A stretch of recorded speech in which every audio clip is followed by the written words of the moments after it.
It's gonna be a mess, but I'm gonna try to explain a few things. So, in a sense,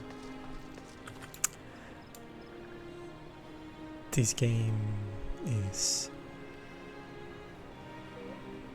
an online game, basically. It's like very similar to Harry Potter, right? The one on the phone that we play. But it's basically 100,000 times more in every way than that. What you see in Harry Potter is a small shell of what this genre is. So like kind of in Harry Potter, you have all the players constantly around and you have your own character as a student, right? In the school. Here you have your warrior of light, so your character. And he's supposed to be an adventurer, right? So just like in Hogwarts you have students, here you have adventurers that just go around cities and taverns and stuff to help the locals and all that, to earn something by helping others.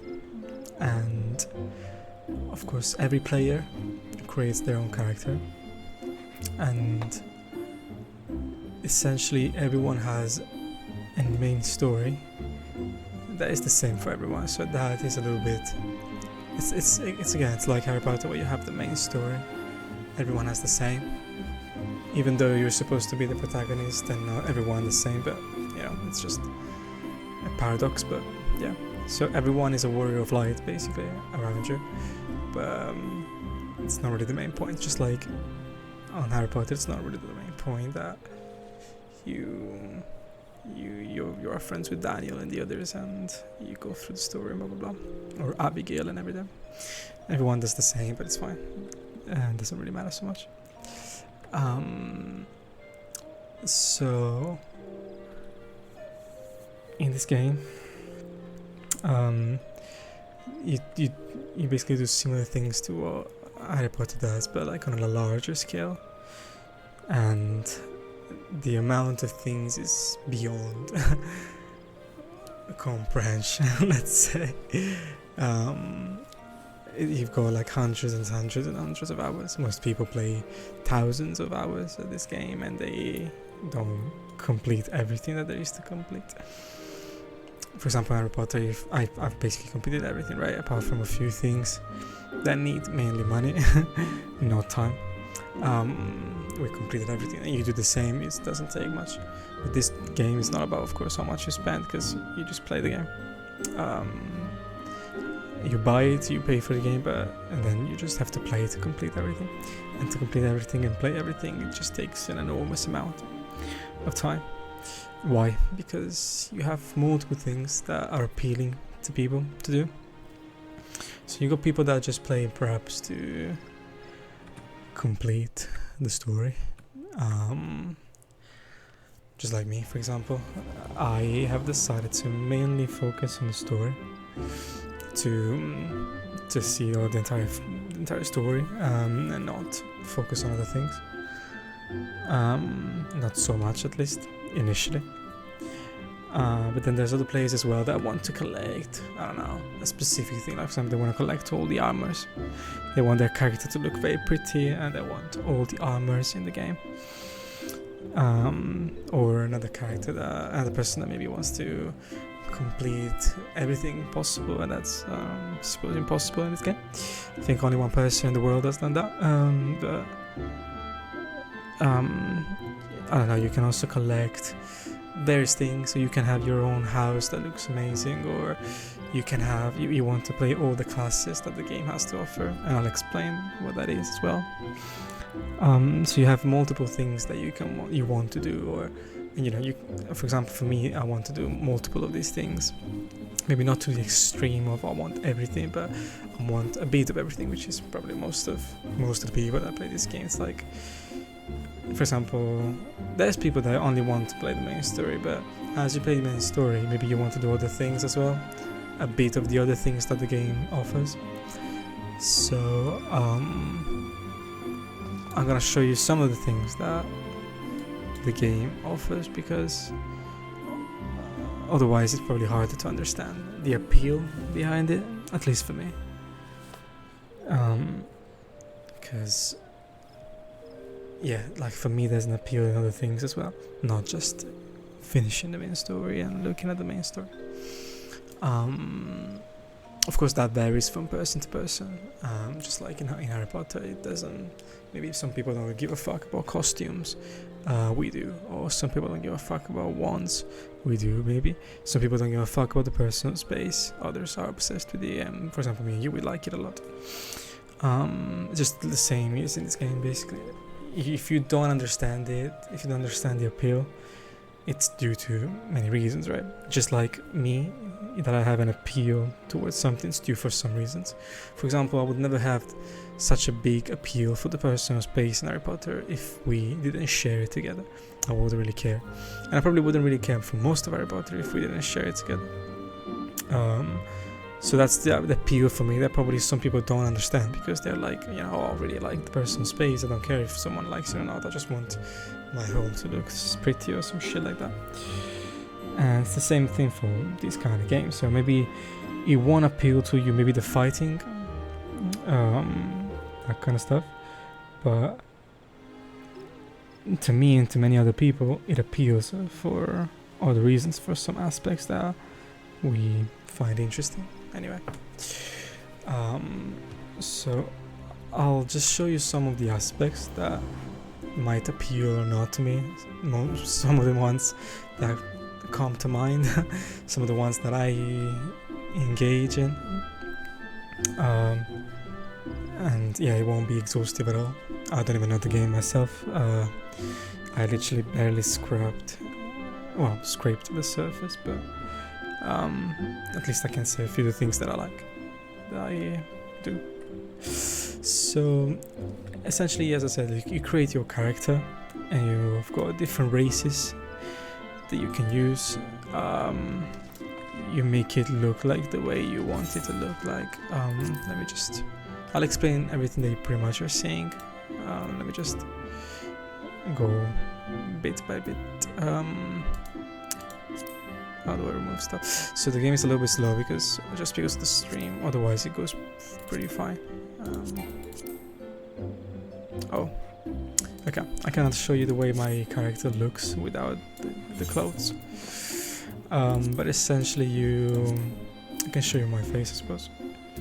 So you can make your face look just like in Harry Potter. You can change the way it looks, the race again. It's more deep than Harry Potter because you can change your body and even just again the race and your astrological sign, that kind of stuff.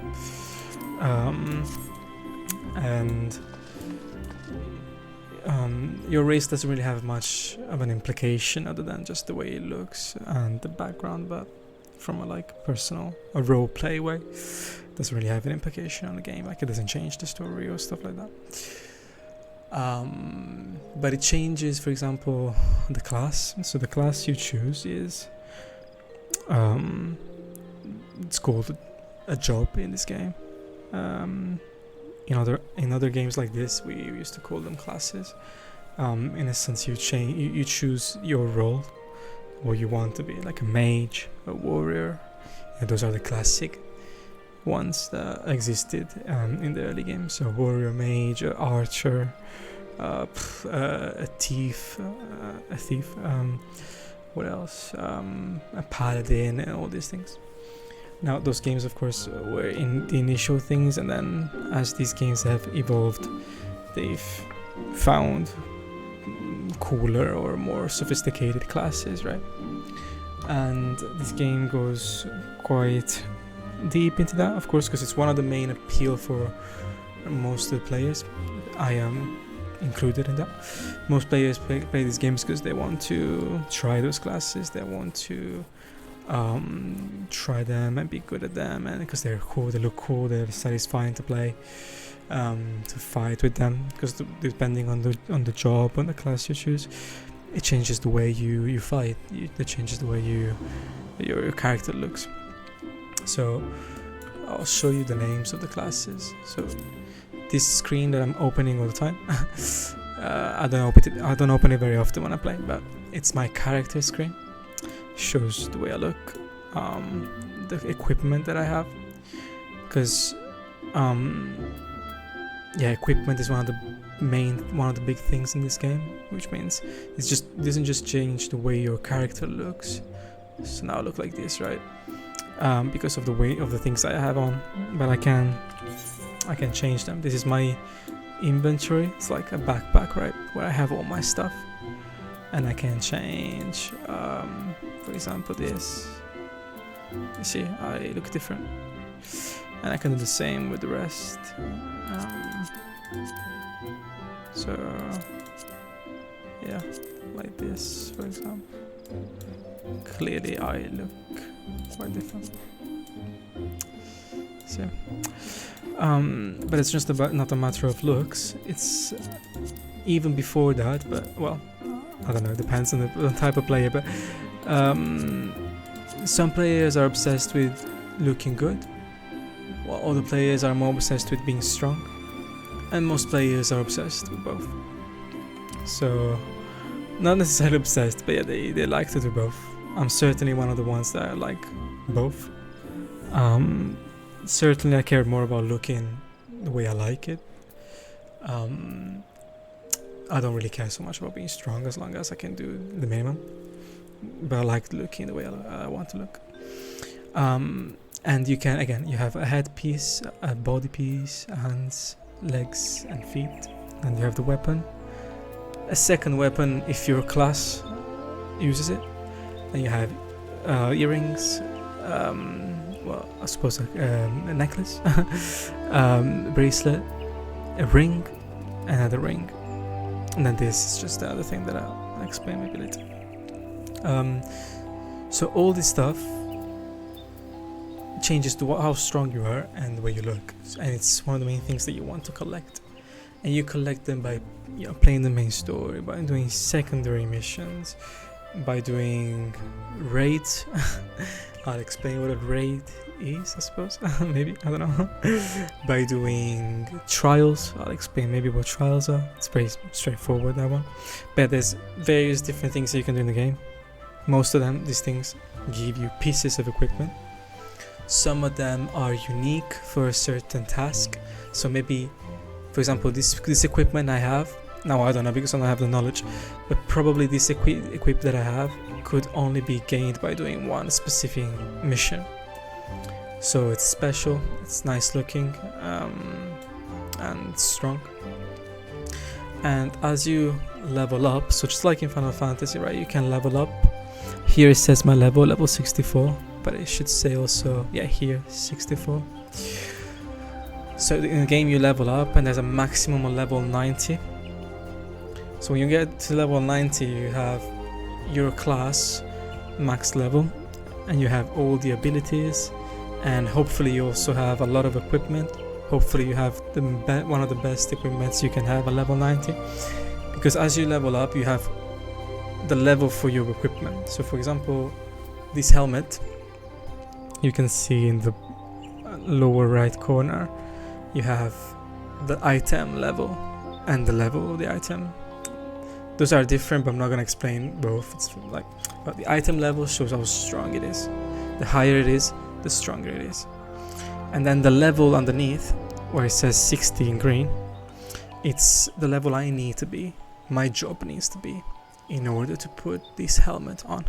So this helmet, I could not put it on if I am not level 60 with this job that I have, this class that I have. So in essence, depending on the level you are, you look the way you can look with the armor you can find, and you have plenty of choices. So if I'm level 43, I probably have hundreds of armors that I can put up to level 43.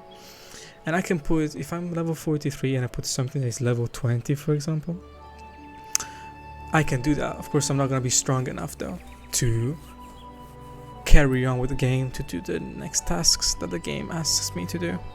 So if there's a boss that I need to do in the story and it says you should be level 43, it also wants me to have equipment that is level 43. So hopefully you understand that one of the main things is leveling up and getting the equipment, the strong equipment on to carry on. And at the same time, you try to look good as well, because you have plenty of choices. So yeah, this is one of the main appealing things that we like the most. Like maybe you go and do a trial, a boss, because you know that boss gives you an armor that you like, or an armor that is stronger than the one you have, and you go and do it, and you hope that it gives it to you, a piece of it. And I'll explain maybe that as well, how it works. So yeah, you create your character, really, basically. You start the game, you create your character, and you choose your class, your job here. Now you say you have different roles. Depending on your role, you play in a specific way, and then depending on your class, you play even more in a specific way. So maybe I should lower the volume of the game, because maybe you don't hear shit of what I'm saying. Hopefully you heard enough, because the volume is very high.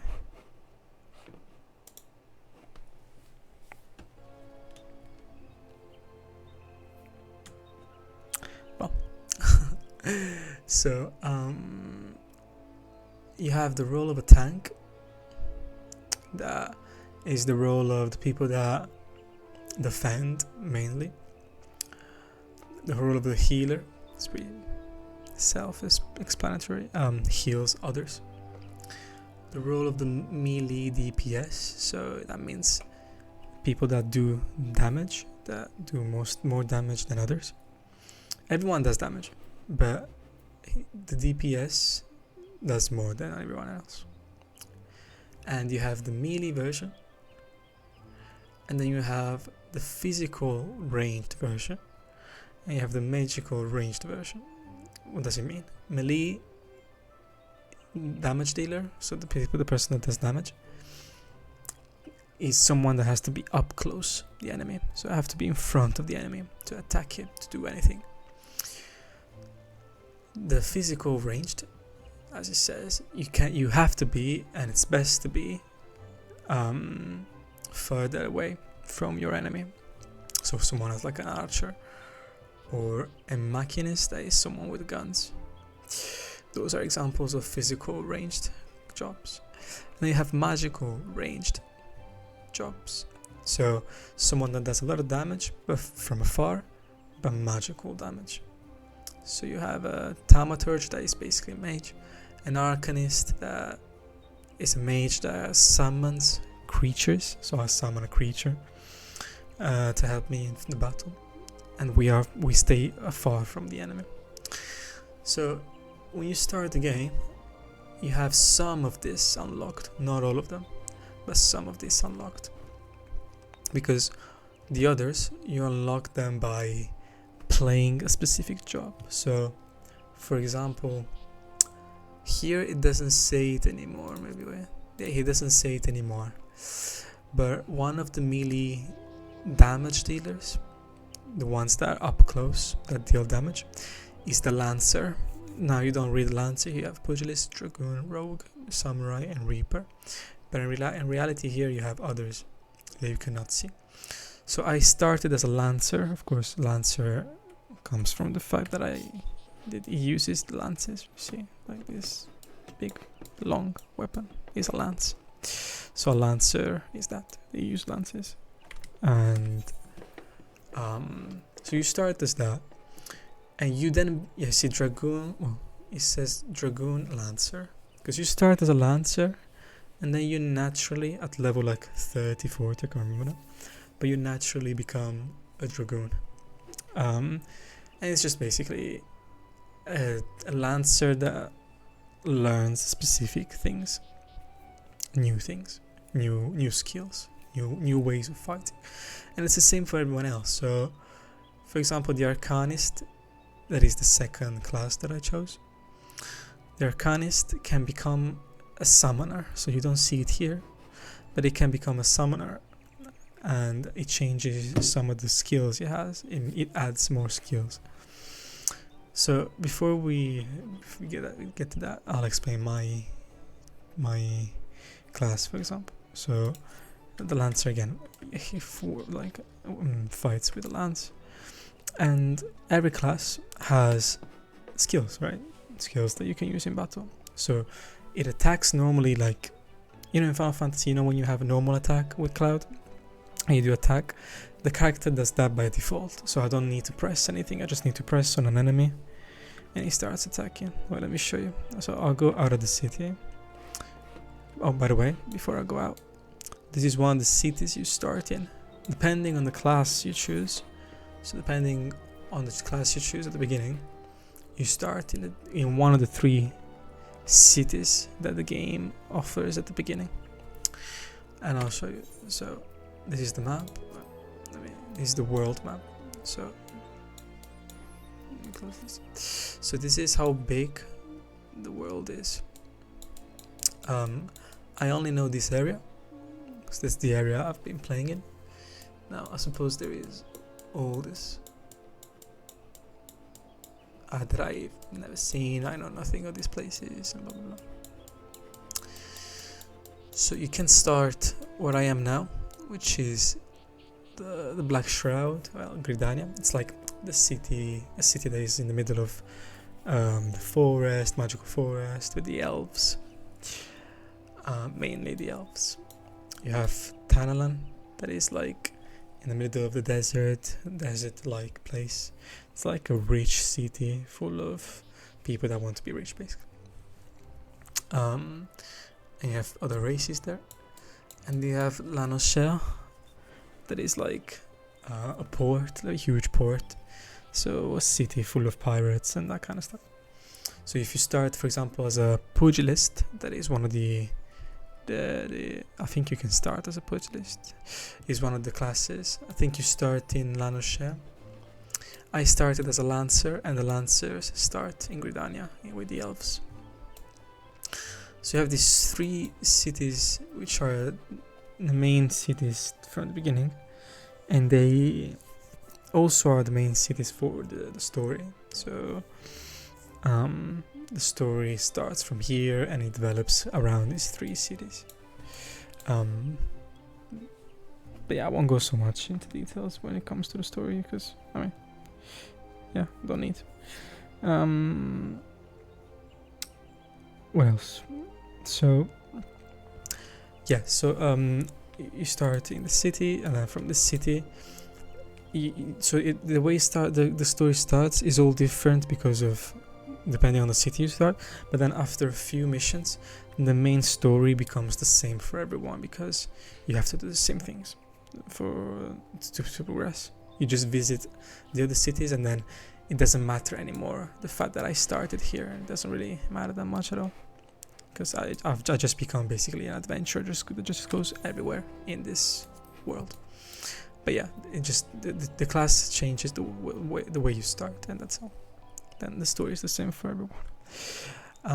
So before I go actually out to show you the fighting, I know this is messy and there should be maybe a better order to do, but I don't know where to start. I don't think so much about how to explain everything. But I'll explain the things you see on the screen because it's a little bit overwhelming, right? It's full of stuff. So you go this corner, left hand corner, top corner. It just tells you the next story mission. So if I click here, it tells me where I need to go to carry on with the story. And the story has this symbol that looks like a fireball, right? It has this specific golden symbol, so I know I have to go there to carry on with the main story. So in Final Fantasy VII, for example, you have nothing to show you where you need to go, because that's the way old games used to do it. You got told perhaps where to go. Sometimes you don't even get told. Like Final Fantasy happens, right? Don't even get told where to go. Some games tell you you have to go this way, and you have to figure out where that way is, where that city is. In recent times, with many games, players tend to be guided for many reasons, just to make it more accessible, to make it easier. or because there's such an amount of things. It's so much bigger, the world, that it will be kind of impossible to just be like, oh, I need to go in this city, I have to go and find this city. It would be cool, I suppose, in a way, but for a game like this where you have an actual world, it's almost like a world, it will be a little bit hard. But some games still do it, like, you know, like those games that I really like a lot, like Dark Souls, Bloodborne, they don't show you where you need to go. But yeah, this game, MMOs like this, like Harry Potter, they all tend to show where you need to go, because there's such an amount of things that you need to do that you even forget. Because of course I have the main story here, right? But the reality is that I have so many other things that I can do that I don't need to do the main story at all. Like if I want to play the game for hundreds and hundreds of hours doing other things but not the main story, I can do that because I have many other things that are as fun, if not more fun, than the main story. Now in this MMO, in this game in particular, the main story is very important because it unlocks most of the other things that you can do in the game. So if I don't go on with the story, I don't get the other things that I can do that are more fun and that are fun to do. So it's very important, this one. But in many other MMOs, you don't even need to do that. You just do other things. If you know where to go, you can do other things, and you can unlock most of the things that the game offers without having to do the main story. So yeah, this is what the left hand corner does, just this, nothing else. Left bottom corner, it's the chat. So in my chat, because of course this is an online game, just like Harry Potter again, you have a chat, you can talk to others, other players. Now I don't get any messages from other players because I'm playing the free version, because I still am not paying for the game, because the game offers a free version that in the past it was just like, oh, you can reach level 30. It's basically you try the game, it's a demo. You try the game, level 30, you like it, you have to buy it. Now to get more players, they expanded more and more the free trial across years, and now you can play the entire game and even more. So you have hundreds of hours of the game for free, but at the same time you have a few handicaps, like you have a few things that limit you.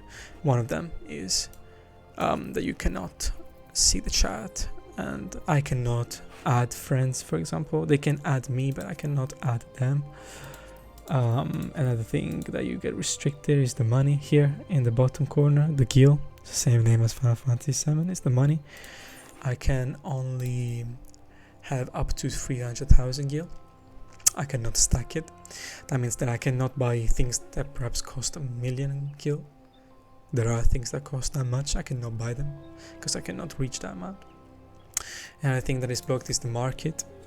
People can sell things between each other like a real economy, pretty much. I cannot use that. So there are some features that are unlocked, but most of the game, surely the most important things, I can do them. So this chat really doesn't really help me. I can write to them when I am in a mission with them. I don't know, explain maybe one of them. I'm actually waiting to enter one, but I'll show you. I can communicate with them because we have to maybe coordinate ourselves and we have to communicate. So in that instance I can talk because they are nearby me, but if they're not nearby I cannot talk to them. So now you don't see any players, but in the main cities you see a lot of them walking around. So that's the chat. You have different tabs: general, battle chat, event, and you should have more if you have the game and blah blah blah. The other thing is one of the main things. It's this part. This entire part is like this is a grid, right? You see all these little squares. So all these little squares have this description that you see in the bottom corner. So each one of these little squares indicates a skill that I can use. It's something that I can use in battle. And they are tied specifically to my job. So as a lancer, as a dragoon, I have these skills. Only dragoons have these skills. So if I were a mage, I would have different skills. I would have a grid with other pictures, with other squares. So I would have maybe fire, blizzard, lightning. But because I am a dragoon, I have attacks that involve my lance. So for example, lancers just attack with the lance, there's not much to say. But dragoons have a specific characteristic. So because of the name, dragoons, right? They are connected to dragons. And they kill dragons, basically. That's what dragoons do. So their job is to kill dragons. Now, of course, in the background, like from a historical point of view, but of course I can kill any monster. But dragoons, basically, from a lore, I don't know if you know what the lore means, but from a background, from a roleplay point of view, dragoons are born as a job to fight dragons, to save people from dragons. And to do that, they jump in the sky, basically. I think this is an invention of Final Fantasy. I don't think they've copied it from anywhere. So dragoons have come from all the way back from at least Final Fantasy IV, so the one with Cecil. His best friend Kane, the one I like a lot. He's a dragoon, and I think he's the first dragoon ever. I don't think there's... Well, he's the most iconic for sure, but I don't know if there's other... In fact, this position that I'm in is his position. But I don't remember now if there's other dragoons before Final Fantasy IV or in any other game franchise. But yeah, so what they do, they jump in the sky very, very high, and then they fall down piercing with their lance. So it's basically like they have this power to jump. In fact, some of their skills are called, jump. There you go. He jumps, and then he falls down to the ground with his spear. I'm gonna show you. Some of my skills do that, not all of them. Some of them just attack with a lance. And they just do cool things with a lance. But one of the most cool things that I personally like a lot, and most people like a lot, is the ability to do these jumps. Like you jump and you go down, bum. It just looks cool for me. And it's one of the appealing things that I like. So this class that does this, I like it. And again, something that you probably maybe don't feel or understand, but other people do. Not that I give a fuck about other people, but bear in mind. But it's just to make you understand that I don't really know the reasons why we have this liking, and why you don't. Of course, we can have the usual fucking ideas of the fact that I'm a boy and I had a certain, I don't know, childhood and exposure to things, and we like violence. I don't know. I don't know what the fucking reasons are. But yeah. Okay, so this game is a little bit too serious. Why am I so serious? I suppose because I'm trying to explain things. Bah. So, but what does he say? I have a spectator always. I don't have any spectators. I'm not spectating myself. What else? Yeah, so Dragoon, that's how I started. I like it a lot.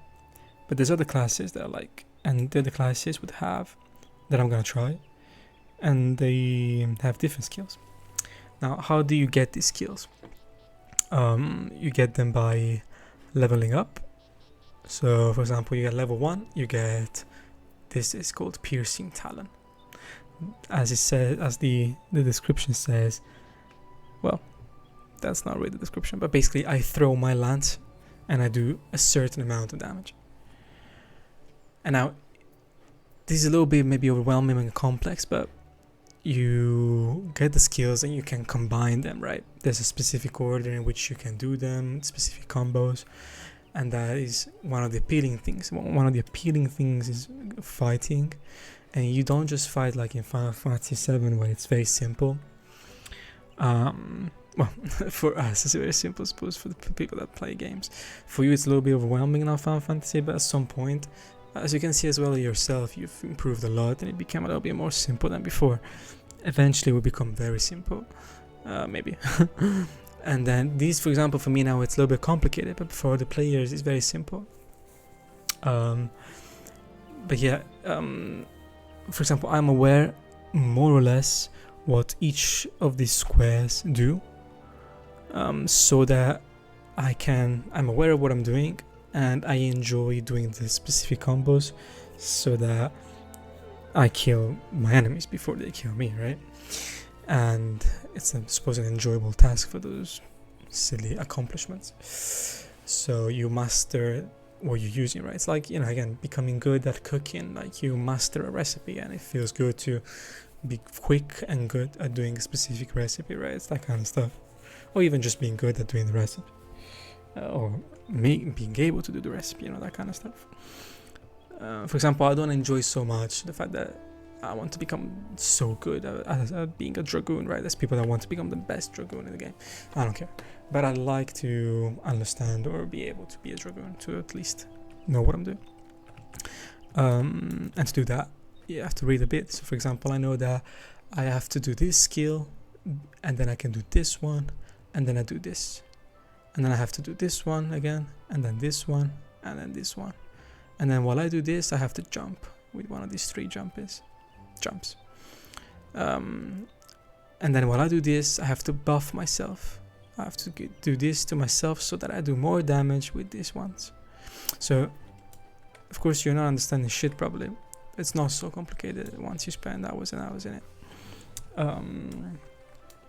And yeah, so that's one of the things that of course is enjoyable, appealing.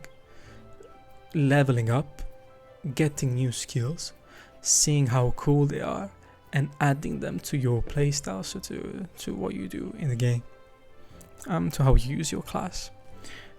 So if I open the screen of the skills, you've got different tabs, but we're not gonna go through them. So you have the skills of your class, which are the Lancer. As you can see, I got all the skills of the Lancer. But then these are the skills of the job. I suppose class and job, but well, they're the same thing, don't be confused. So the class is what you start with, the job is what you develop with. So I was a Lancer, I became a Dragoon. I was a class Lancer, I became a Dragoon job. So yeah, I got all the skills of the Lancer. As a Dragoon, as you can see, I start jumping. As a Lancer, I don't have jumps. But as a Dragoon, I have jumps. And I start getting more and more jumps and more skills. And I'm missing these ones that are a little bit grey. These ones are colored, these ones are a little bit grey. Because these ones, I need to be level 66, 68, 72, 74, 80, 86, 86, 90, 70, 76, 82. So yeah, I have to get to these levels to try these skills. And that's one of the appealing things, right? I want to see what they are like, what they do, how cool they are, how to play with them, with the previous skills as well, because they connect. So for example, this one, I got it later on, right, at level 56.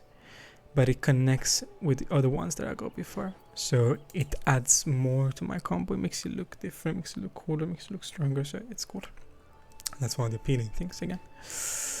And that's the same for every class. So for every class, you know, I want to see what a gladiator or a dark knight looks like, what skills they have, how you play with them, because it changes completely the way you play. It's like, again, to make another comparison you can understand, it's like using a deck that is summons compared to charms in Harry Potter.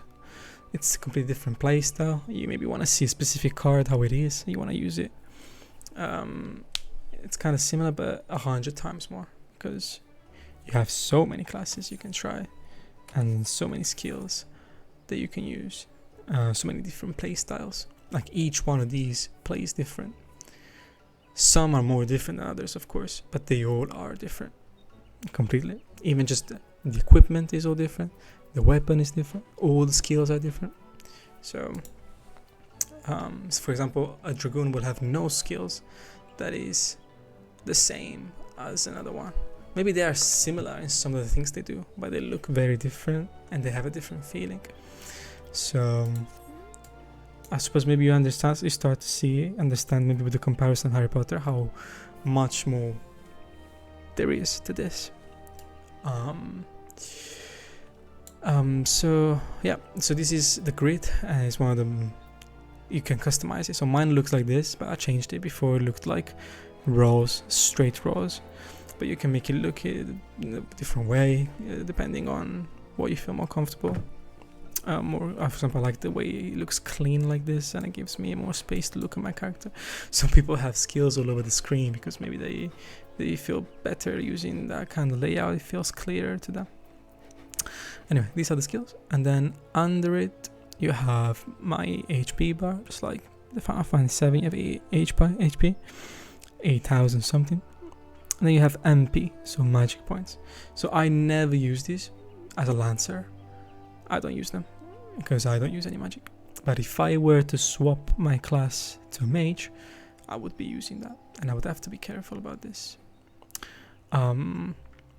I said swap because in this game you can swap. So for example, now I'm a dragoon.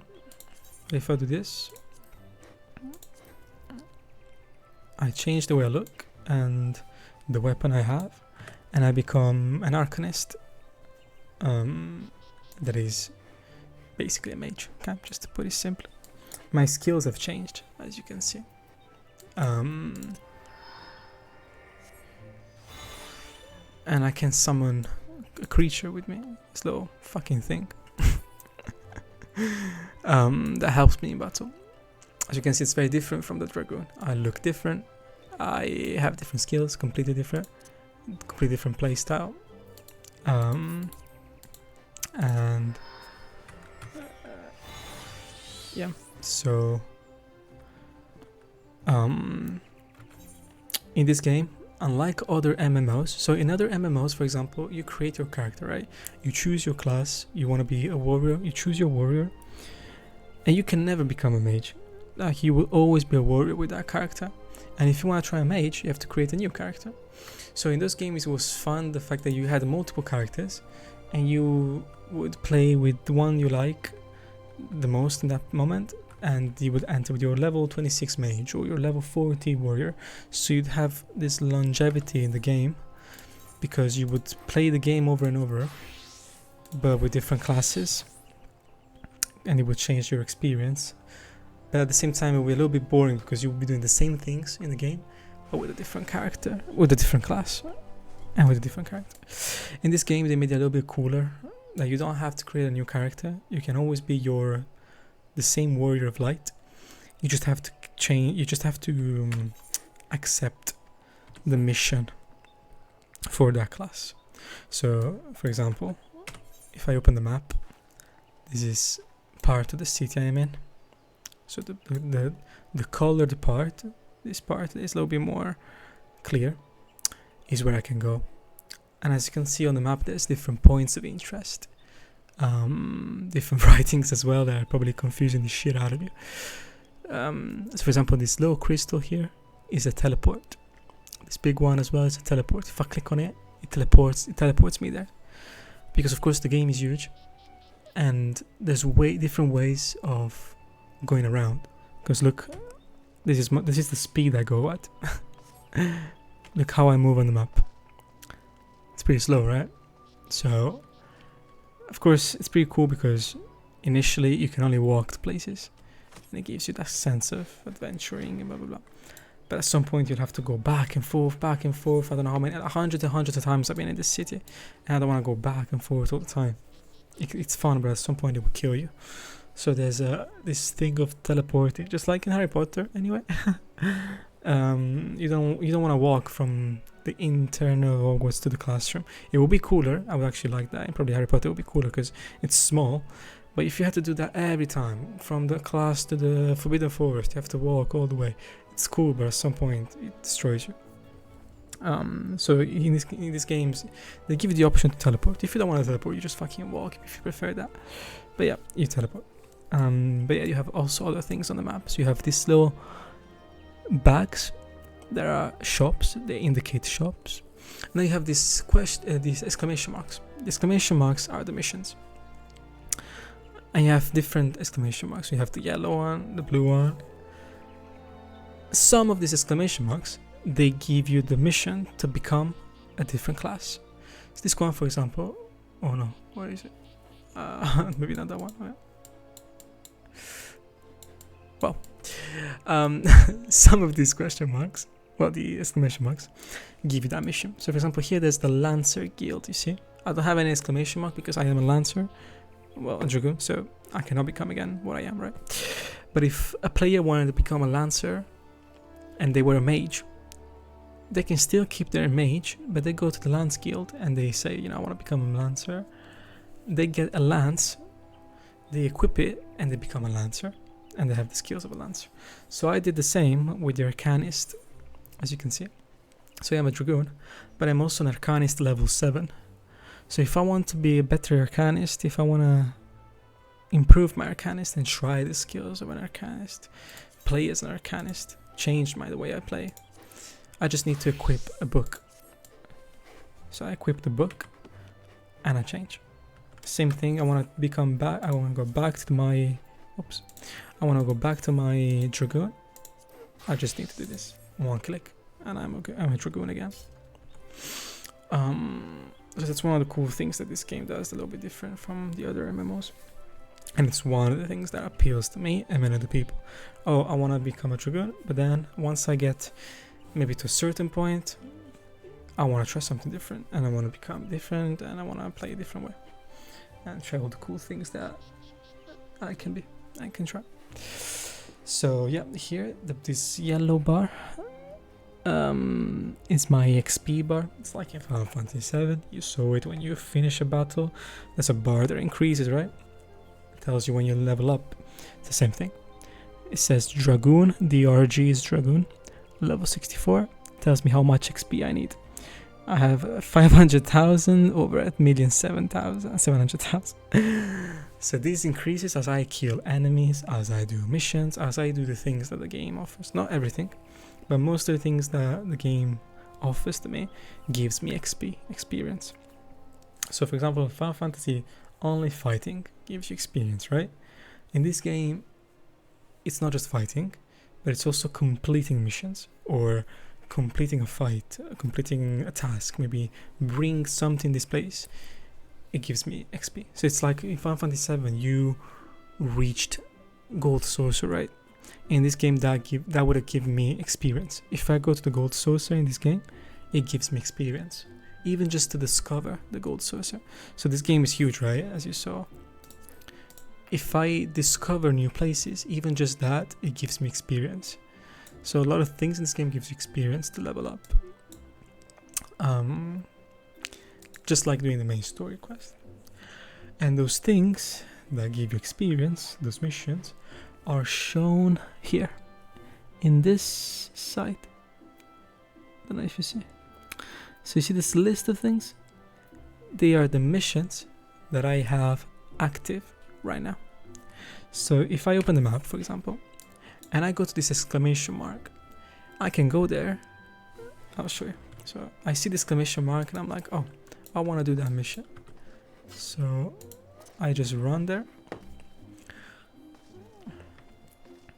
And I can see the mini map. So the same map here, I can see it here. So that, you know, it helps me navigate without having to do this all the time. Like you do in Final Fantasy VII, that is fucking annoying. The same thing is here. But a little bit better, because in Final Fantasy VII you don't see so much with that little map in the corner, right? But here it's much better.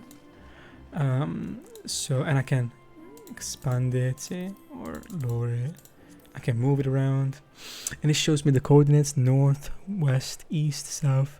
It shows me even the weather. It's snowing, it says, because it's Christmas. So it says it's snowing. It shows me the time, because the time in the game changes, just like in real life.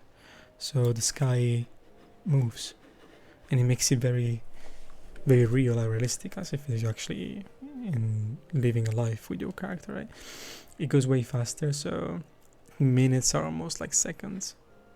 And the sun moves around to show you what time it is. Doesn't really have that much of an impact on the game, it's just aesthetic, most of it. Not completely, because some missions, for example, can only be found at night or some shit like that. I haven't really paid attention to that kind of stuff. But yeah, so see, this is the exclamation mark that my map told me. I can go to this person, talk to him, and he will give me the mission. And that mission, see, if I talk to him, tells me to accept or decline.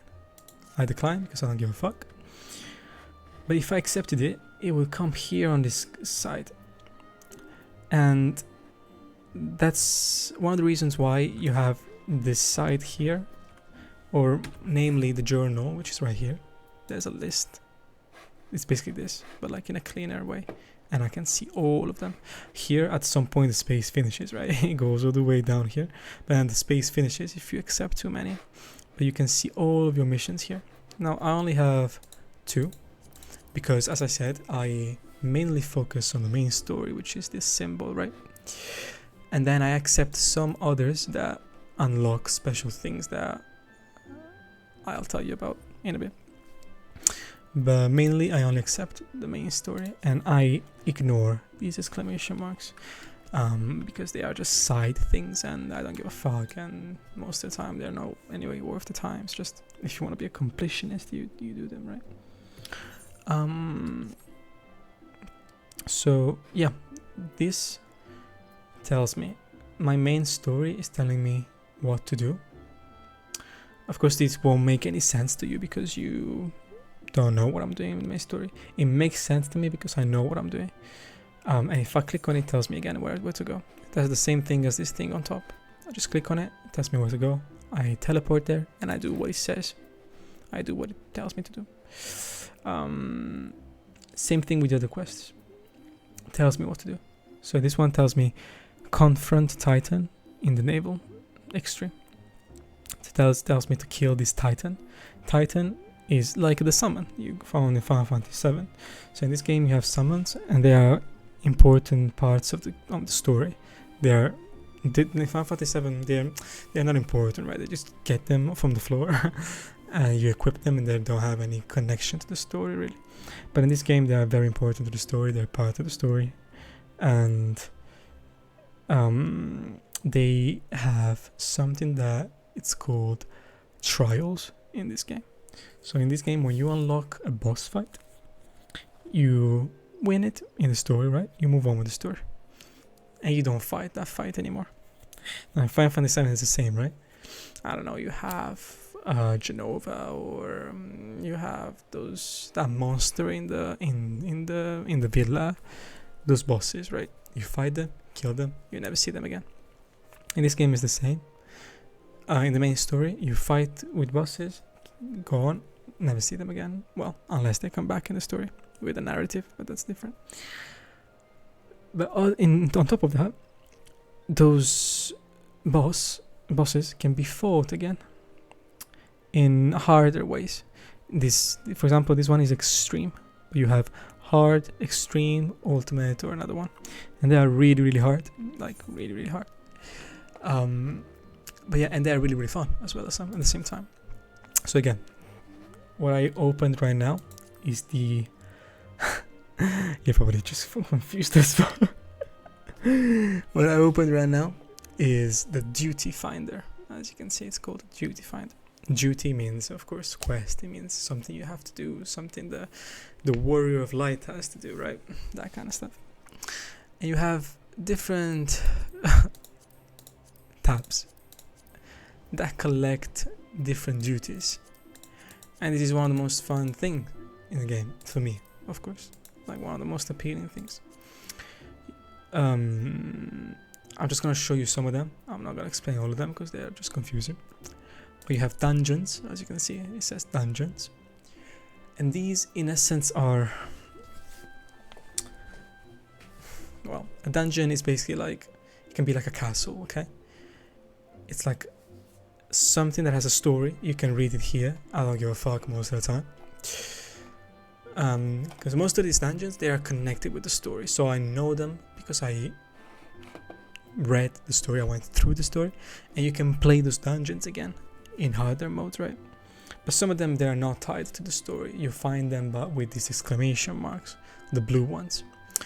And they have an entire story on themselves. And most of the times, I don't read it. It's like a side thing. It's like Vincent, right? Well, not the same, but similar. It's like Vincent has his own side story. If you want to know it, you do the secondary thing, you get to know it very well. The same thing with this. It's just that I don't read it because there's too much. Too much. And anyway, these side things are like, I don't know, like the villa where Vincent was, where it's not the same because Vincent, the villa wasn't really completely secondary. You had to go at some point for a bit at least. But many of these places are completely secondary. Like you don't have to go to them. But if you do, you find equipment, treasure, new bosses to fight.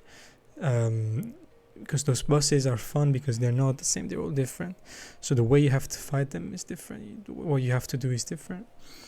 At least most of them.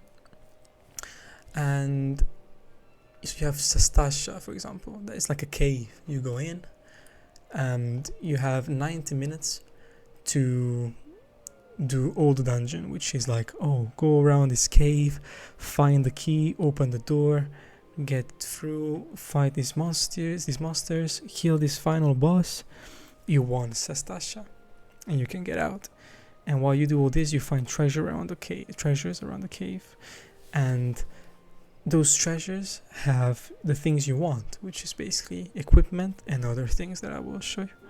And you're like, I found this helm, or I found this armor, and some of it you can keep, some of it goes to the other players, because these things that you see, all of them, require that you pair with players. Almost all of them. Some of them you can do with a party of characters that are controlled by the computer. So if I go in Sastasha, maybe I can go in with 3 other people that are not people, they're just like the computer. They're just controlled by the computer. But most of them, I have to go with a party of others. For example, here Sastasha says, time limit 90 minutes, location Sastasha. The requirements, 4 players. You need 1 tank, 1 healer, and 2 damage dealers. So like we saw before here, I need 1 tank, 1 healer, and 2 out of all these ones. So what happens with these is like, it's like the Forbidden Forest, right? You have to match people. So you have to search, and it's a little bit more complicated because you cannot just find any other 2 players. No, you need to find other 3 players, and they have to be that class that you need. And then once everyone is found, these 4 people are found, Sastasha starts. You click accept and you get teleported to Sastasha, and you do Sastasha. You finish it, you get out, and you come back. So for example, right now I am searching for specific ones. So you see, you can tick which ones you want to do, because you have so many, right? Look, you have mines, you have, I don't know, dungeon, you have another cave, you have a villa, like a haunted villa, you have a forest, you have a sunken temple in the desert, you have another cave with moving sands, and you have a fortress in the snow somewhere, another cave, another poisonous cave, a palace, a castle that is all technological and stuff, the middle of the castle,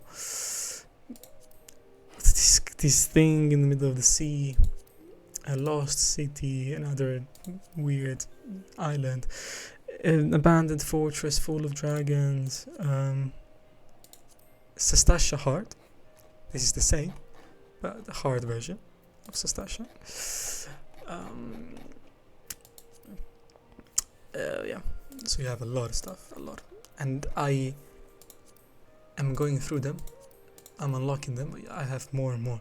This one, for example, is a cathedral, like in Thragot, the same. I just discovered it, just unlocked it with the story, because the story took me there, so I unlocked it.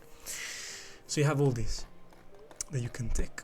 I'm not ticking them because I am more interested in other ones. You have also this that are shorter versions of these ones that we just went through. So these ones last a little bit longer. It says they have a maximum 90 minutes, but generally you would clear them in 20, maybe 30 minutes with good people.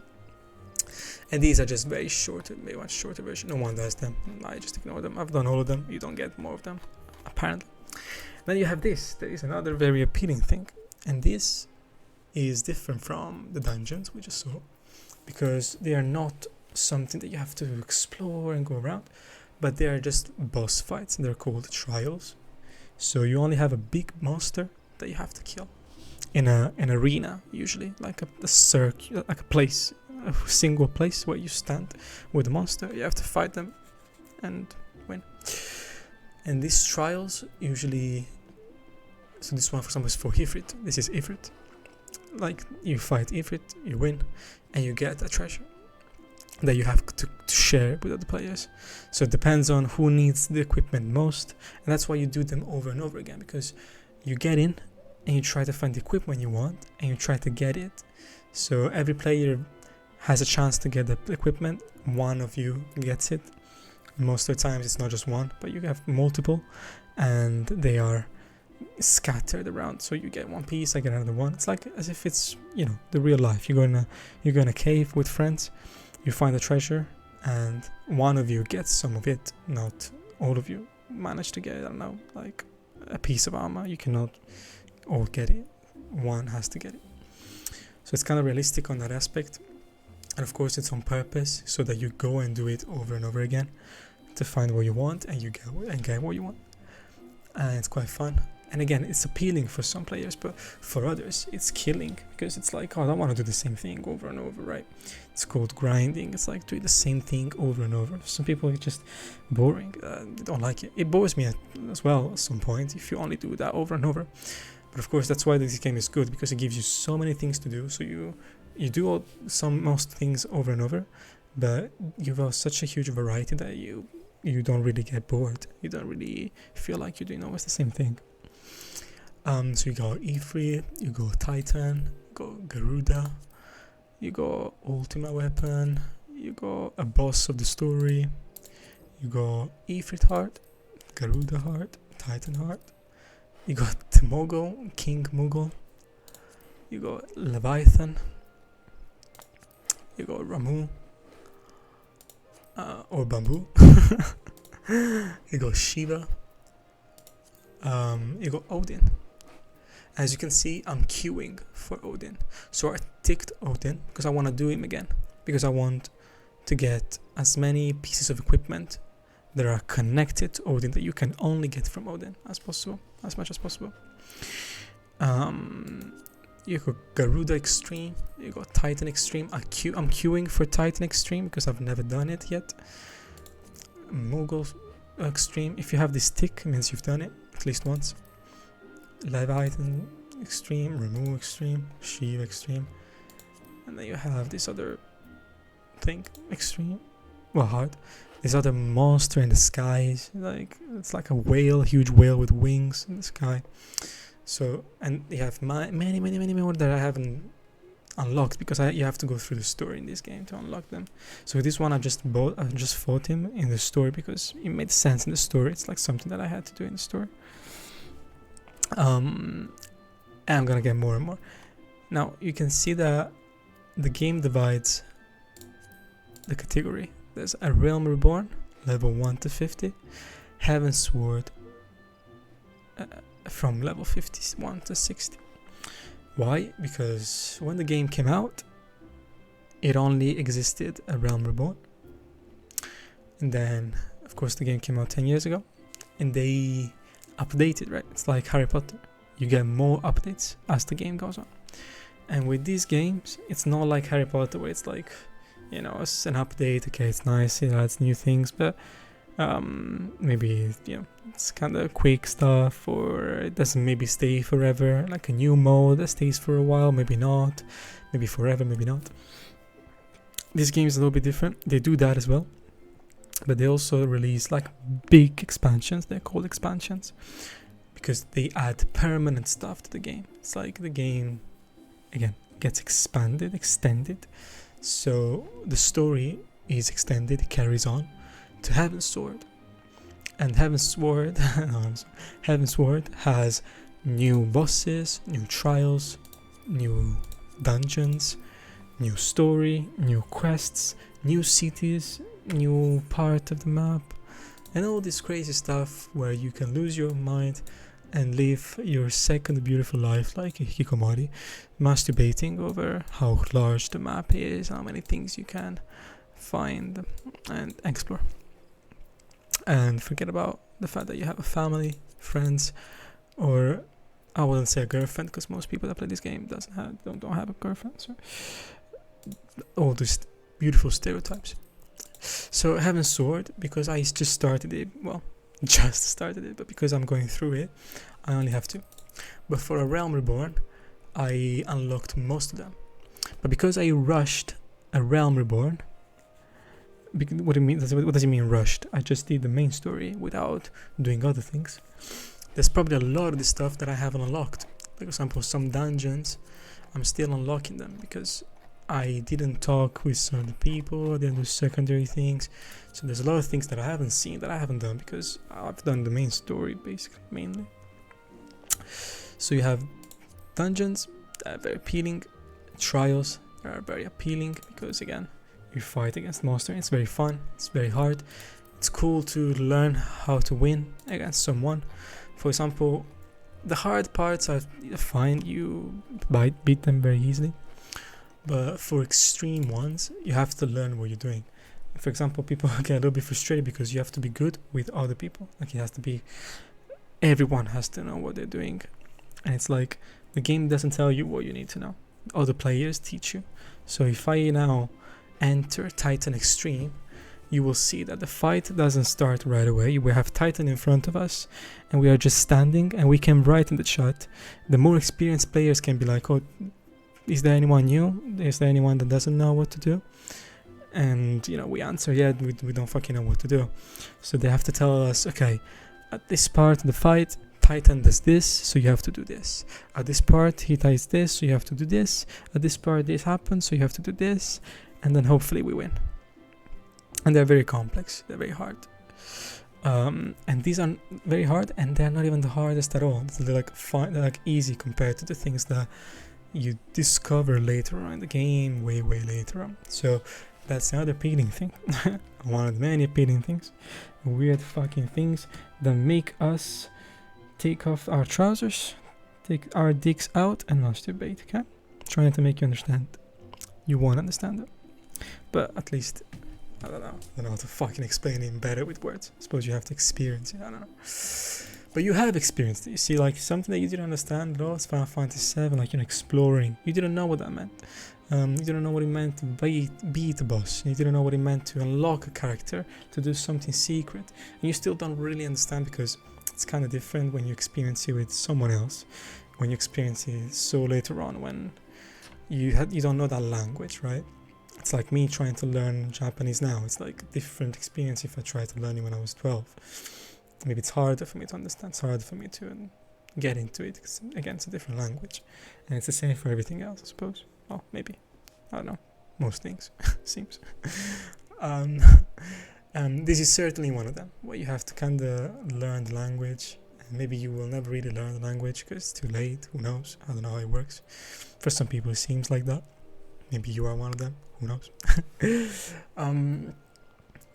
But yeah, so for me and for all the players that play these games, it is something to look forward to find a new boss, to unlock a new boss, to learn it, to win it, to get the equipment from them. So as you can see, there's many different things that can come out of a fight, a single fight.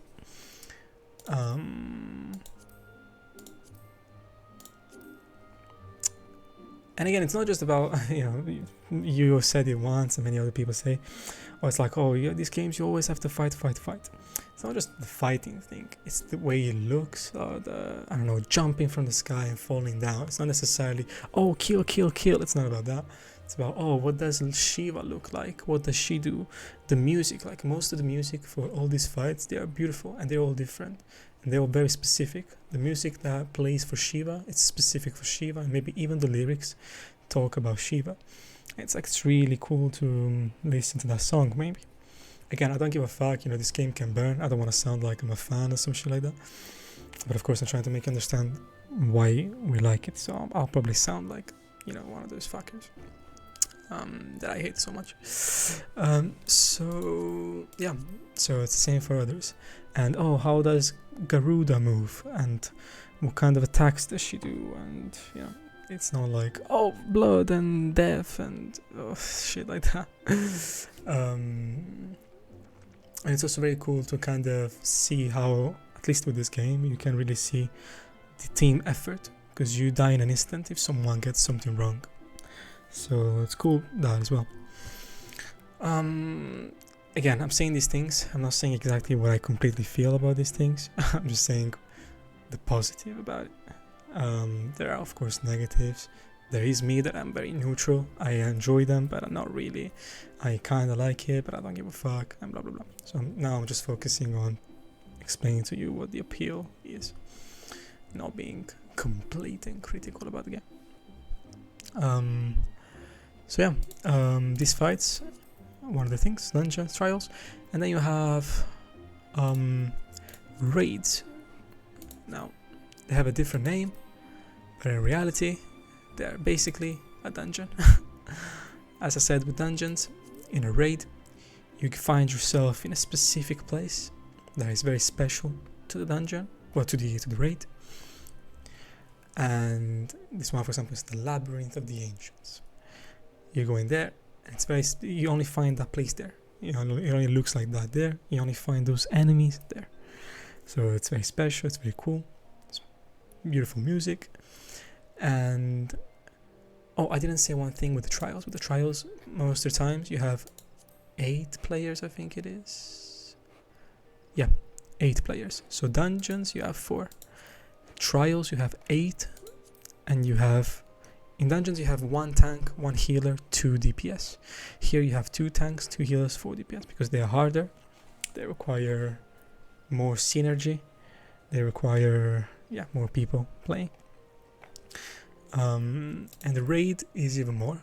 The raid needs here it says 8. You need 3 parties of 8 people, so it's like 24 people. You need 24 people for one raid, so you're gonna be with 24 dicks. Sometimes you also have some pussies around, but it's very rare.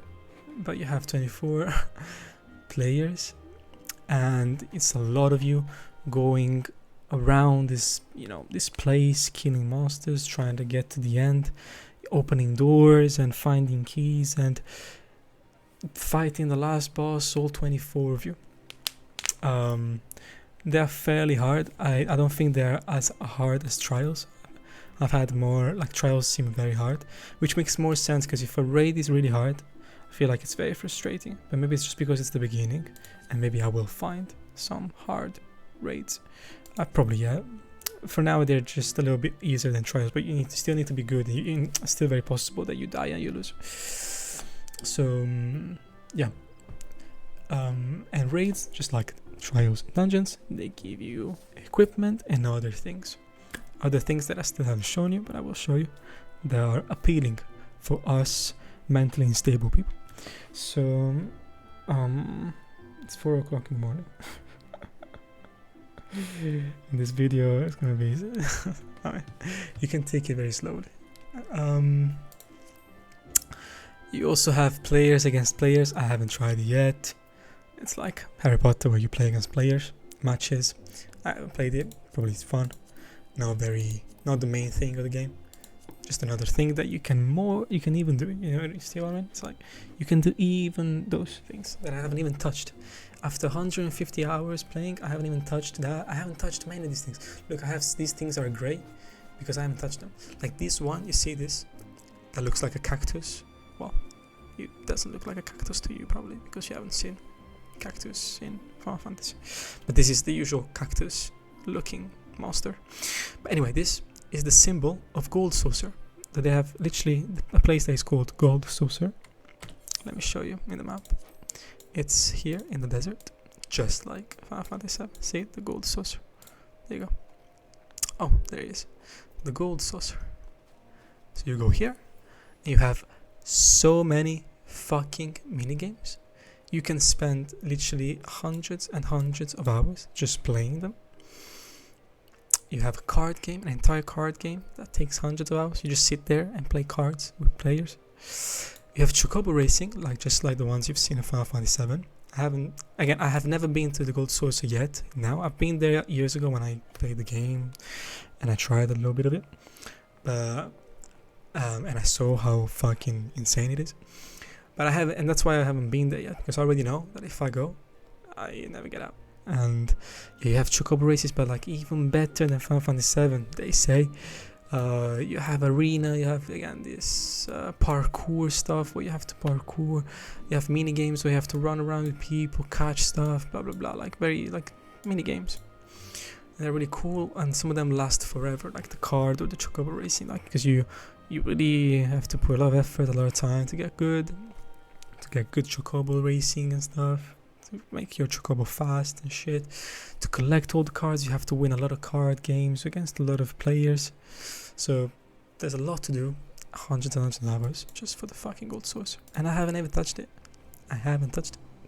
So yeah, the game is just huge. It's thousands of hours.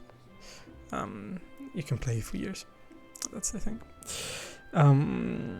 So yeah, that's to give you a taste of how large it is, of how appealing it is. Because in the gold source, I can't wait to go and race with chocobos, you know, to get my chocobo fast and shit and blah blah blah blah. To see what it looks like, to see what it gives you, what kind of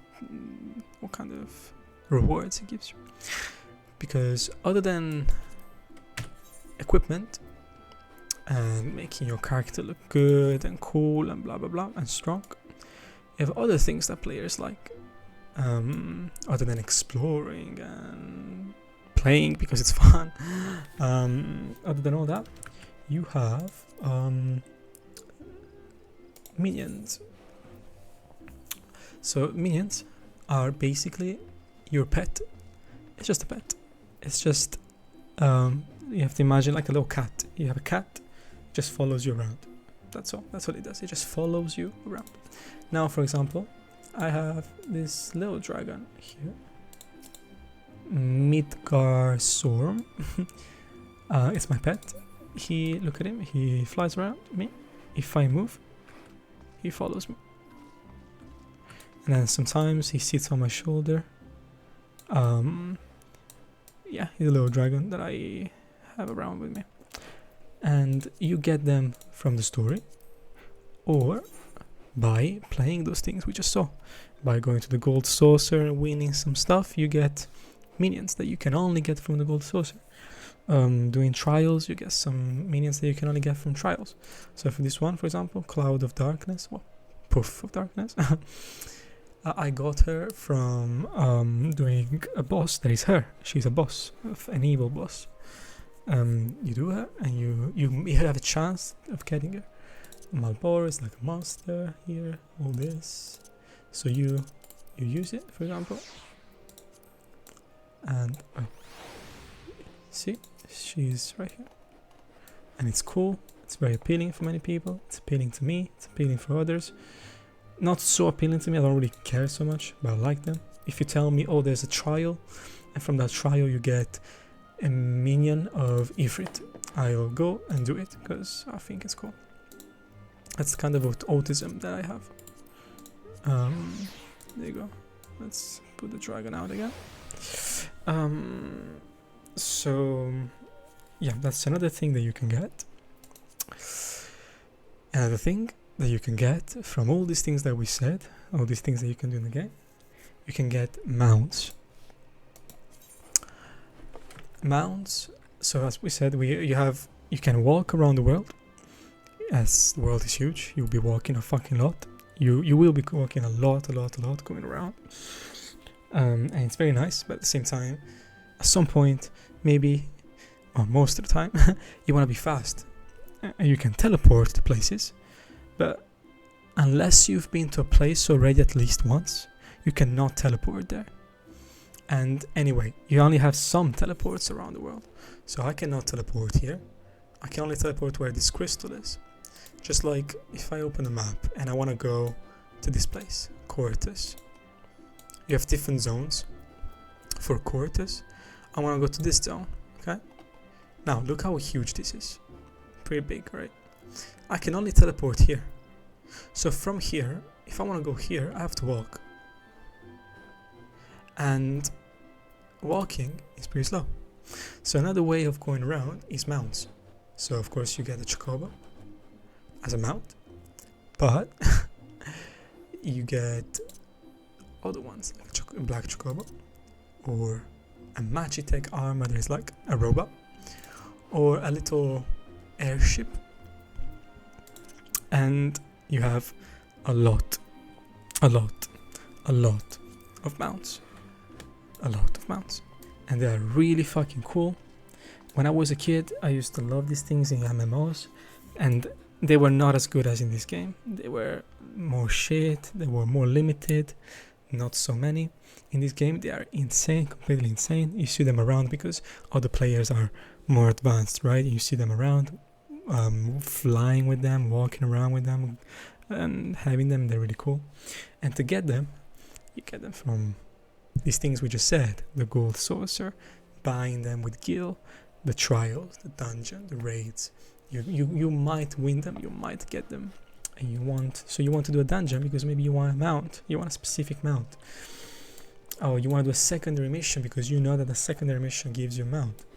So these are some, if not the main, most appealing things. Oh, there's another thing, a companion. So you have a chocobo, like an actual chocobo that is only yours. Because for example, so you have mount. So for example, I have this black chocobo, but this black chocobo is just a black chocobo. But I also have my own chocobo that has a name, and like she's with me, so she's my friend basically. The others are just mounts that you cannot change the way they look. But your chocobo, it helps you in the fight. So I can summon him in the fight with the letters, and she fights with me, and I can choose if she's a defender, a healer, or attacker. For example, I'm making her a healer right here. Then I can also make her another attacker, blah blah. But yeah, she fights with me. Look, well, here I cannot summon her because I'm in the city. But if I go to the forest, which is a hostile place where you can find monsters. In cities you cannot find monsters. So if I go outside the city and fight, I can summon the chocobo, not just to ride it, but also for her to fight with me. So let's go. Let's actually go a little bit outside. One thing about this game that I don't like, that usually MMOs don't have, is this, like the screen where it loads.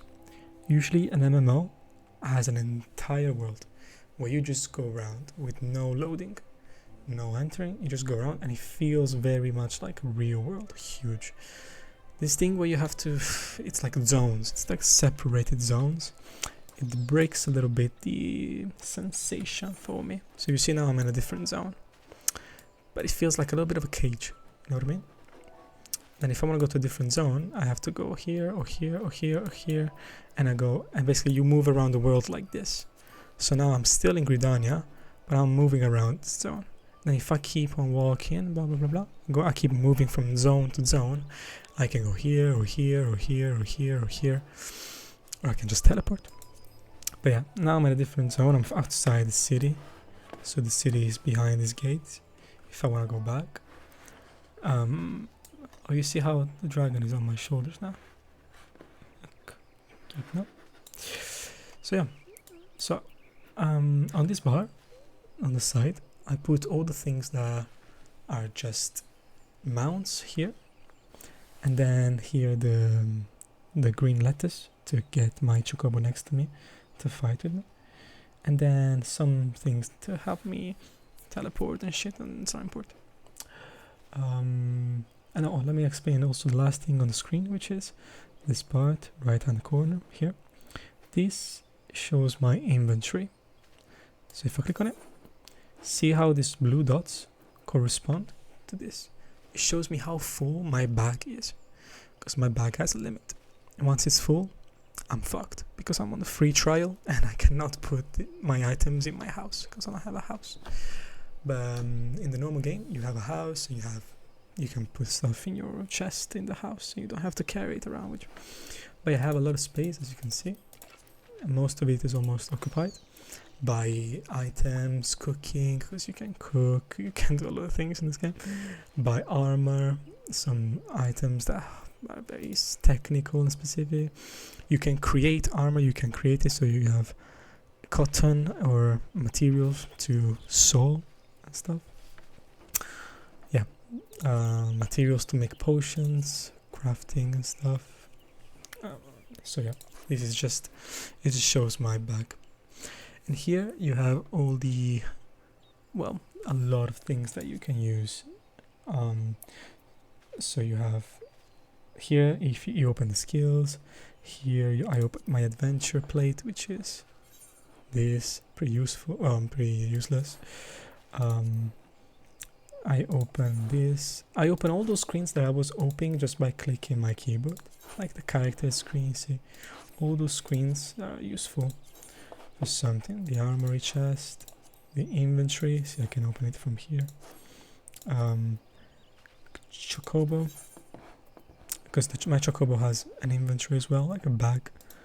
I can put stuff on him. The companion, which I just showed you, Chocobo.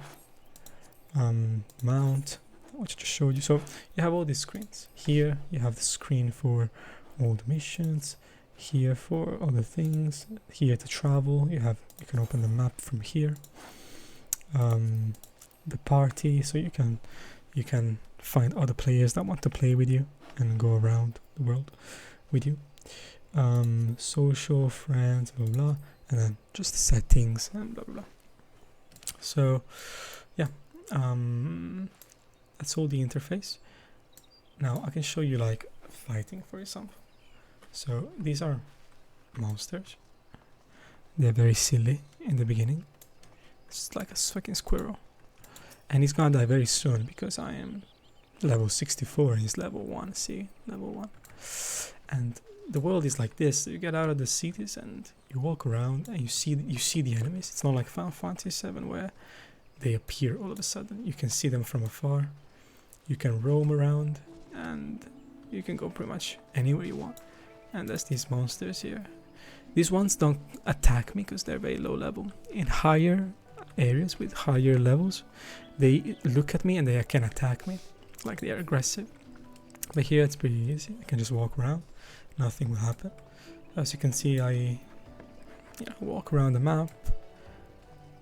Around the map there's places where they have, maybe it's not a big city, but it's a little settlement where you have a crystal to teleport, you have some shops, you have other people to talk to, other missions.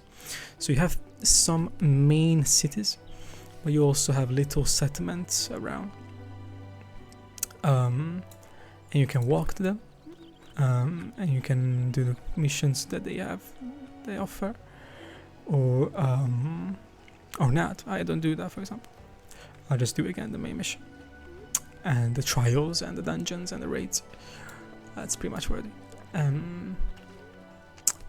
And sometimes I go hunting because you need to discover all the monsters in the game. You have to kill them for a bit to add them to your hunting log. For example, here, see, I need to discover this monster, so it tells me where to go. So if I kill 3 of them, it adds it to my hunting log. So there's many different things that you can do, side things. So if we try, perhaps I'll try going to another area to fight, because here they die too quickly. See, this is a settlement and I can teleport to that big crystal over there. And here there's no monsters in the city, or in this little settlement, but there's shops and missions and blah blah blah, and people to talk to. Yep, so as you can see, this is the area, and I can, oh look, that's a mount, that's someone on a mount. So I just go on my Chocobo, and now I can move faster around. Instead of walking that slow like you just saw, I can go faster around with my Chocobo.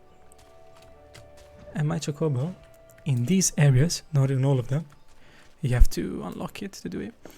In this area, because I unlocked it, I can fly. And flying goes even faster, right? I can fly like this, around.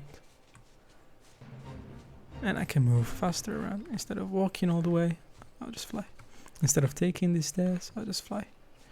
And I can go down, back on the earth, and walk around. And I can do that with the other mounts. The only difference is the way it looks.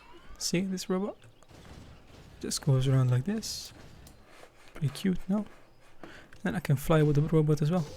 Just takes this shape and I fly around. See? I can fly, I can go around the map. Oh, huge monsters. What level is it? Level 31. But yeah, there's this. Black Chocobo. See? And that's what's appealing, right? Like unlocking these things and flying around with really cool things, like I don't know, huge dragons or a huge fat chocobo, shit like that. A motorbike, stuff like that. And other than mounts, as I said, I can summon my chocobo. Only my chocobo. I cannot summon the robot to fight with me. Only my chocobo. So I do this. I use the green, and the chocobo is here, and she follows me for 30 minutes. So for every green I use, for every lettuce, salad I use, the chocobo stays for half an hour. And he walks with me. It's very cute. And he fights with me. So if I attack this, she starts fighting with me. And if I put healer, she helps me by healing me and attacking. If I put defender, she would defend and she would be attacked. If I put attacker, she would do what I do, which is damage. Mainly. And I can still use it to ride her. So if I ride her, this disappears within half an hour because I'm riding her. And then when I get off her, the half an hour comes back because she's next to me to fight with me. And it's very cool with the chocobo because another thing that is very appealing that I haven't done yet because I don't get them, you can make it look different. So you have these 3 equipments, just like my character has armor, right? I can put an armor on and it looks different and it looks stronger. Well, and it is stronger. The chocobo has the same. So now she looks different. See? She has all the stuff around.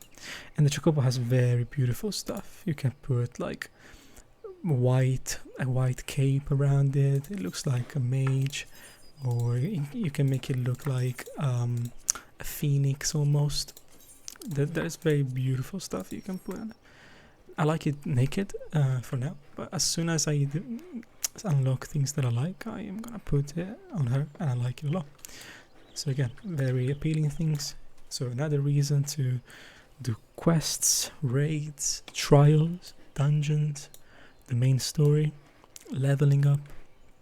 That's pretty much it. So I'll show you now maybe some fighting. I'll go where do I go to show you a bit?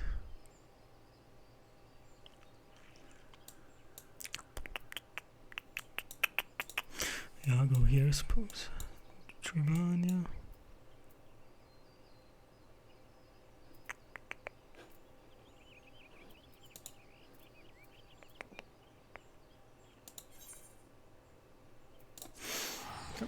See, I'm teleporting now. Because I'm not gonna fucking walk all the way to another continent, please. But you can do it, and that's one of the beauties as well. It's like, you know, you feel like you can adventure there because it exists. It's like, you know, you can walk all the way there because there's a path. It's like, again, you can go from Paris to London somehow because there's a way to go there, more or less.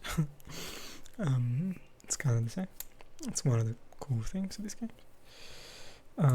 And it's the same with Final Fantasy VII, right? But of course, this is much larger, like much larger. You feel like you have to spend. If I wanted to walk, I'd have to spend a good, I don't know, half an hour to go walk all the way here. So as you can see here, I'm in the north, in a place full of snow, full of dragons. The story is very much around dragoons here. Just by chance, because the next expansions of the game there, for example, around other classes a bit more. But yeah, see, this is the map. I have all this space to go to. I haven't been here yet, so it's not colored. There's another bit of map that I need to discover here as well. There's many things that I can do that I don't do because it takes too much time. Here I cannot fly because I haven't developed the flying in this map. So I'll go around. I can go anywhere. See, like I just go anywhere. There's enemies around. I can I mean, I can go anywhere in the map, of course, in the zone, but it's pretty free. You can walk around. You find things to do, like here. The things to do, the things to unlock, to find. These are all little enemies. I don't know why they're so little. Level 50. See, this zone is for level 50 people, basically. If I came here as a level 2, which is impossible anyway, but if I came here, I would die in an instant. And, you know, it makes... I can still come. Well, not really here, but I can still go to zones where I cannot go, because the game is very free, it's very nice. But at the same time, I could not do much, because they would just kill me. So now, we're gonna try and fight. So look, if I use this, I can use it from afar. But normally I cannot fight from afar. Also these ones, these are the jumps. I can use them from afar. Because they're jumps, I jump in the sky basically. But all the others, there's an X here and a red X. Because I have to be close enough to the enemy. So I'll show you the jump. Look, for example, this one. See?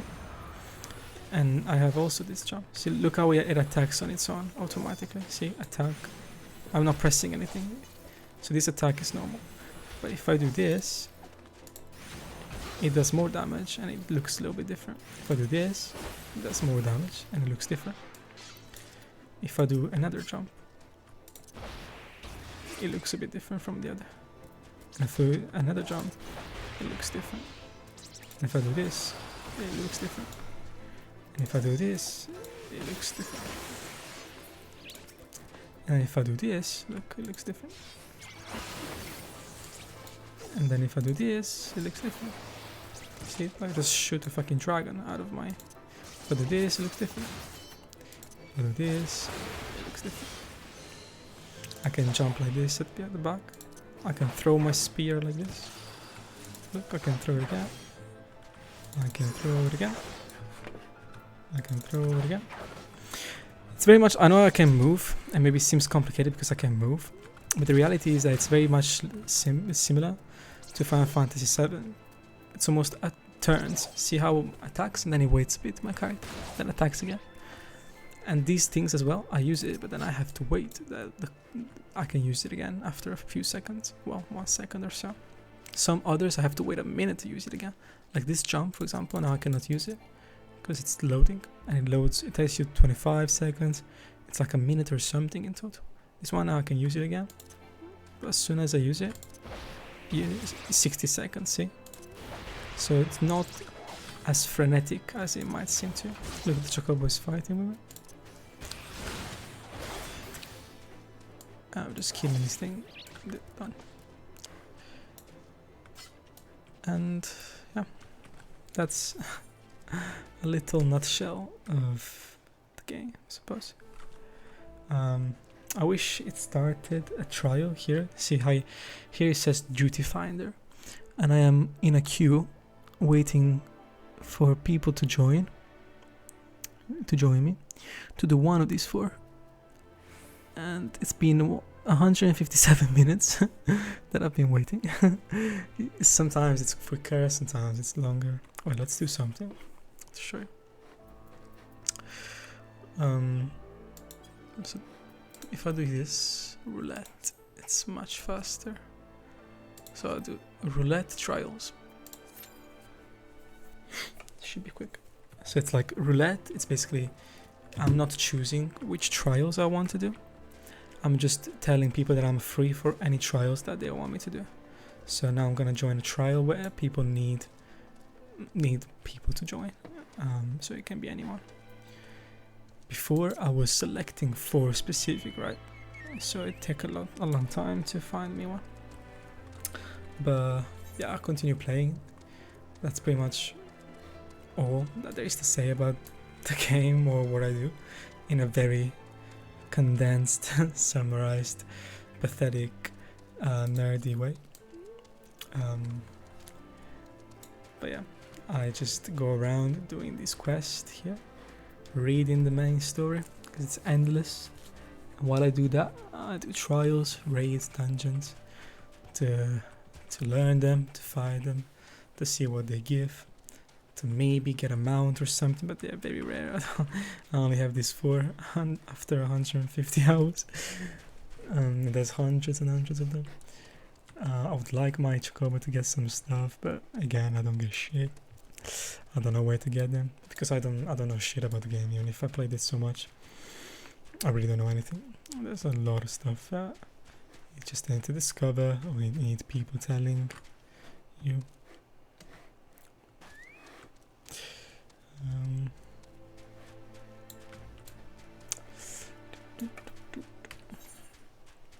Oh, let's go and see this part that I haven't discovered yet. Oh, it's a fucking ship. See? I've never been here. I don't know what's here. Look. I can jump.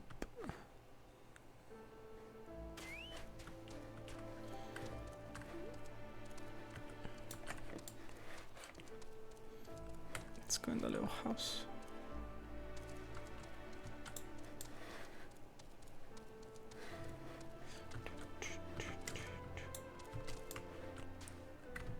There's nothing.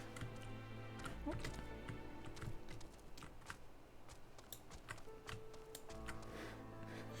There's nothing really. I can talk to him, I suppose. That's. I don't usually do this. I don't usually talk to him random. Okay. Because as you can see, it's not really helpful.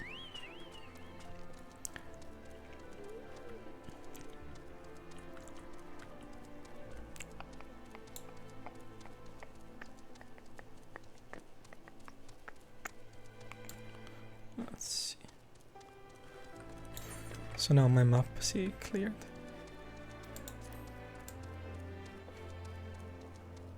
A North Star. But I cannot get on top. Maybe once I can fly, I can do that.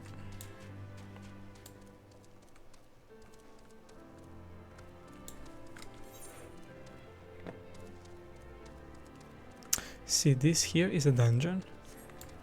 Oh, this guy is level 60. Ah, let's do it. I'll show you an actual fight that is a little bit more meaningful.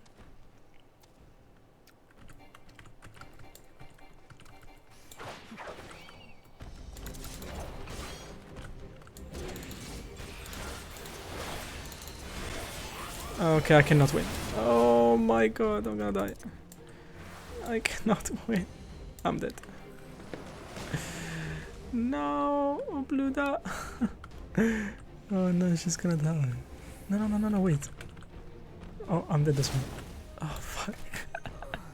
Well, that happened.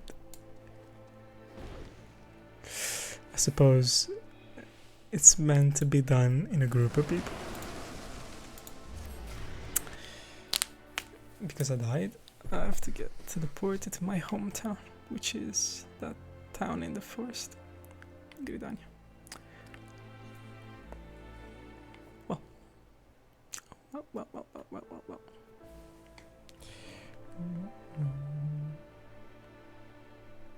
I'm gonna stop the live so I can just put this on YouTube and start another live to show you the rest.